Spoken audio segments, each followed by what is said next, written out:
আজই ডাউনলোড করুন আর এনজয় করুন আপনার পছন্দের শো। ঠিক আছে, তাহলে বউকে নিয়ে বাড়ি ছেড়ে বেরিয়ে যাও।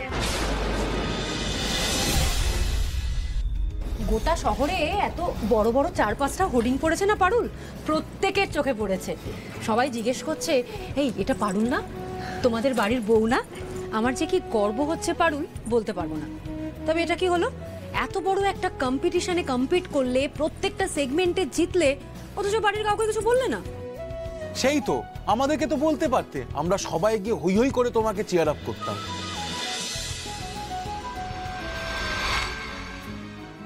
তোমাদের যে আমি কি মিস করছি সে আমি জানি গো দাদা, কিন্তু বলার উপায় যে ছিল না। ভেবেছিলাম সিলেক্ট হয়ে গেলে তোমাদের সবাইকে বলবো, কিন্তু আমার এমন একজন কম্পিটিটর ছিল যার লিগে তো তোমাদের কাউকে বলতেই পারলাম না। তবে একদিন বলবো, কাকিমা যে এত ট্যালেন্টেড একজন মহিলা সেটা তোমাদেরও সবার জানা লাগে। এই পারু, কি ভাবছো বলো তো এত?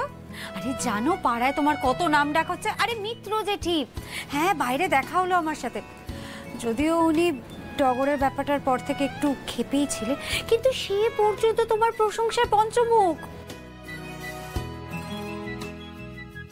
আমি তো আগেই বলেছি, পারুল দিদি আর রায়ান একসাথে যে কাজে লাগবে সেটা সফল হবেই হবে।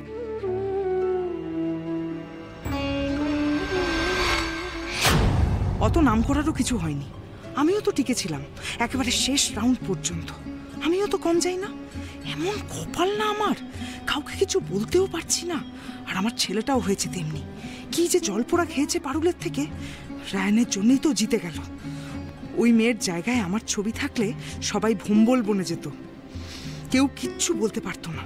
কিন্তু কপাল, একে লুকিয়ে গিয়েছি, তাও আবার হেরেছি। কেউ যাতে কিছু জানতে না পারে তার জন্য আরো গুটিয়ে থাকতে হবে। আরে তোমরা তো জানো না, পারুল সবকটা রাউন্ডেই ফাটিয়ে দিয়েছে। বাট আই মাস্ট অ্যাডমিট, ওর কিন্তু একটা স্ট্রং কম্পিটিটর ছিল। ও হো, শি ওয়াজ ডেঞ্জারাস। একেবারে উপযুক্ত ফাইট দিয়েছে পারুলকে, এক চুলো জায়গা ছাড়েনি। She was like extremely talented. আমি তো ভুলতেই পারছি না তাকে। ইনিশিয়াল রাউন্ডগুলোতে কিন্তু স্কোর দুজনের প্রায় সেমই ছিল, এক পার। লাস্টে গিয়ে পারুল মাত দিল। বাবা কি বলবো, মানে একেবারে চোখ ফেরানো যাচ্ছিল না, কাটায় কাটায় টক্কর হচ্ছিল। এ ওকে টক্কর দিচ্ছে, তো ও ওকে টক্কর দিচ্ছে, এ দিচ্ছে, ও দিচ্ছে, এ দিচ্ছে, ও দিচ্ছে। দিল সব দিল এই লোকটা। এবারে বাড়িতে সব জানাজানি হয়ে যাবে, বাবার কানে যাবে সবটা। আর আমি, তুই কি করে জানলি রে বর্দা?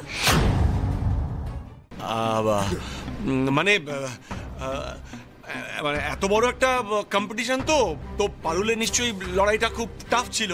মানে মুখ দেখে তো আর এমনি এমনি 1 লাখ টাকা দিয়ে দেবে না। তার উপরে শহরের বুকে যখন হোর্ডিং বেরিয়েছে, তার মানে তো কম্পিটিশনটা খুব কঠিনই হবে না? ঠিকই তো, তাই আমি বললাম আর কি, তাই না মৌসুমী? পারুল, তোমাকে আর শুকনো পাউরুটি চেবাতে হবে না। এই নাও গরম গরম লুচি খাও, আমি তোমার জন্য গরম গরম লুচি ভেজেছি। এত বড় একটা কম্পিটিশন দিদিকে হারিয়ে যেটা কি আর চারটিখানি মুখের কথা?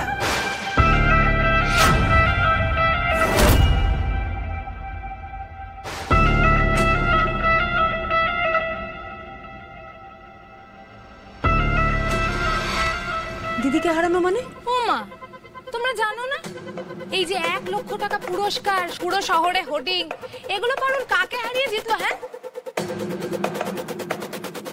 ভনিতা না করে পরিষ্কার করে বলো, পারুল কাকে হারিয়ে জিতেছে? কাকে আবার হারিয়ে জিতবে বাবা? এই যে আমার দিদিকে, আপনার বড় বৌমাকে। দিদি তো কালকে থেকে কম্পিটিশনেই ছিল, সেখানে কত নাচ গান সাজ, কত বিভাগে কত লোকের সামনে কি জমিয়ে খেলেছে আমার দিদি। কি রে দিদি, তুই কাউকে বলিসনি কিছু? কি রে দিদি, তুই এত বড় একটা কাণ্ড ঘটালি, নিজের বোনকে তো আগে বলবি, তা না শুধু নিজের ছেলেকে, ছেলের বউকে আর বরকে বললি।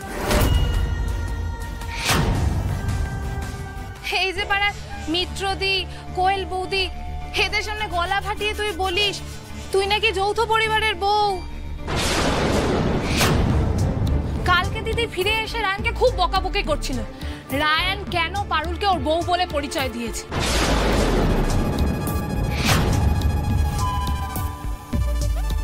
না দিলে নাকি দিদিই জিততো, শহরে ওরই ছবি বেরোতো। আমি তো পাশ দিয়ে যেতে গিয়েই শুনলাম। আমি এতগুলো দিন পর আমি একটা সুযোগ পেয়েছিলাম একটা কম্পিটিশনের নাম দেওয়ার, চ্যাম্পিয়ন হওয়ার। এতগুলো মানুষ তোর মায়ের প্রশংসা করতো, সেটা তুই হতে দিলি না। সেই সুযোগটা তুই আমার থেকে কেড়ে নিলি রায়ান। আচ্ছা, তার মানে দিদি কালকে ওই কম্পিটিশনে নাম দিয়েছিল। ওই কম্পিটিশনে নিশ্চয়ই গানও গাইতে হয়েছিল। সবার সামনে তুই গান গাইলি দিদি, দাদাও গিয়েছিল। আচ্ছা দাঁড়া, সুযোগ পাই মজা দেখাচ্ছি। এসব কি হচ্ছে বড় খোকা?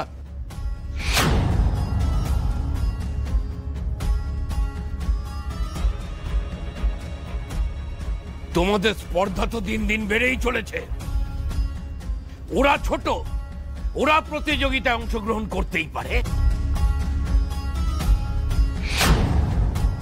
সেখানে গিয়ে ওরা পুরস্কার জিতে এনেছে, খুব ভালো কথা। ওরা ছোট, ওরা সেটা পারে। তুমি কি করে গেলে বড় বৌমা? এবারে নিয়ম কানুন সব ভুলে গেছো তোমরা?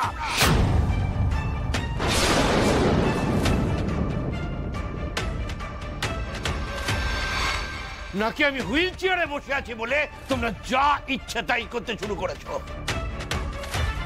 আর বড় খোকা, তুমি এটা কি করলে? বউয়ের আবদার মেটাতে তাকে সঙ্গে নিয়ে ড্যাং ড্যাং করতে করতে চলে গেলে।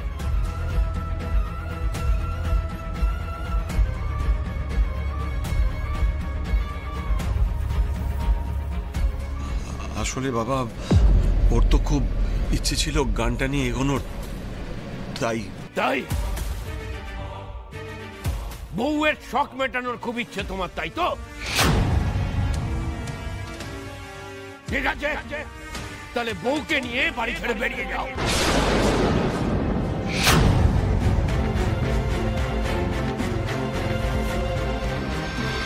পশু বাড়িতে থেকে এইসব অনাথ সৃষ্টি তুমি করো কি করে?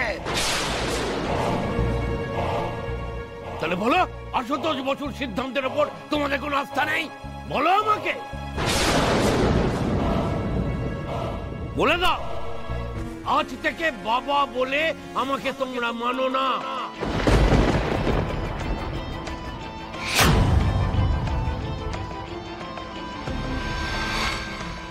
আমি খুব খুশি মেনে নেবো, আর উইল থেকে তোমাদের নামটা কেটে দেবো।